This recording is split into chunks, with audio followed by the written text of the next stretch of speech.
I don't know if you've seen in the news lately, but an Ethiopian illegal immigrant here in Britain was taken to court and accused, taken to court, found guilty of sexually assaulting a young girl and her mother at one of these migrant hotels. Oh yes, our government put the illegal immigrants up in beautiful hotels. In America, they kick them out. They set ice on them and deport them. No. Not in this country. We put them up in 3- and 4-star luxury hotels and give them laptops and give them money to spend. Oh yes. But anyway, this guy, for all that kindness that this country showed him, raped a wee girl and a woman. He was caught, he was took to court, he was convicted, he was put in prison, and then he had to be deported. Well, the prison authorities in this country let him out by mistake. And this guy, to be fair to him, spent 3 hours outside the gates of the prison demanding to be let back in. He says, I'm not supposed to be out. They said, go away. And then there was a massive manhunt. The Prime Minister, Keir Starmer, the well-known communist, he said, we have a manhunt on, a huge manhunt. We will catch this man in hours. Well, a couple of days later they got him. Not before this man had stopped policemen in the street in London and said, I'm not supposed to be out, take me in. And they told him to get knotted, get lost.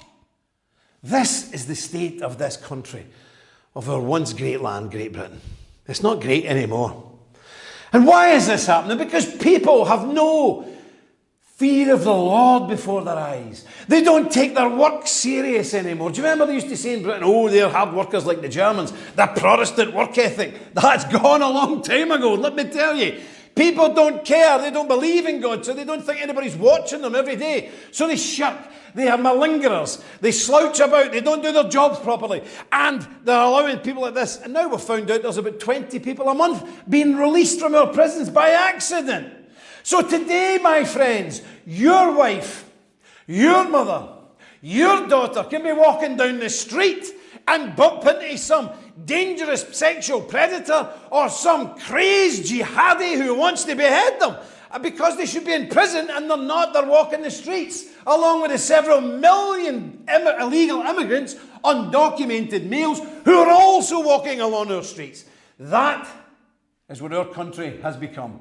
I would ask you today, my friends, to go on your knees before God and pray that the Lord would raise up leaders that this country once had before. Men of God, men of steel, men of iron, to reclaim this land from the invaders. And that's what they are. Stop using the word immigrants and migrants, legal or illegal. They are invaders. They're invading this sceptred isle that stood fast. The last time we were invaded, it was the Normans in 1066. We repelled the Nazi hordes and Hitler's minions. But our country now is being invaded day by day with millions of people who wish us no well at all, I can assure you. So pray this day, my friends, that Britain would be led by godly men. Pray this day that this very hour God is raising up the future leaders of this country who have steel in their spine and fire in their belly for our land and our ancestors, and who would lead us to victory. Right now in this country, my friends, we are in the dark valley. We are deep in the dark valley. But the right leader who God chooses can lift us out of that valley and take us to the mountaintop where we can look over and see the promised land, Beulah land. And let us not rest until we have built Jerusalem in our land. Amen. Jim Dowson here from the Knights Templar. Look, everybody's telling us, every politician tells us they've got the cure for this massive invasion that all our countries are suffering. Britain, America, Ireland, they don't have the cure because they're the ones that's doing it. London now is 70% non-white. New York has over 1 million Muslims in it.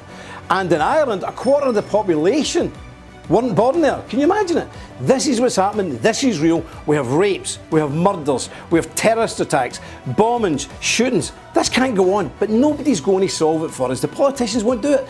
We need to stand together as Christian fighters, as Christian warriors, and put a line in the sand this far and no further. So I'm inviting you today to join the Knights Templar Order. We're real, we're bricks and mortar. We've got thousands and thousands of members in most countries.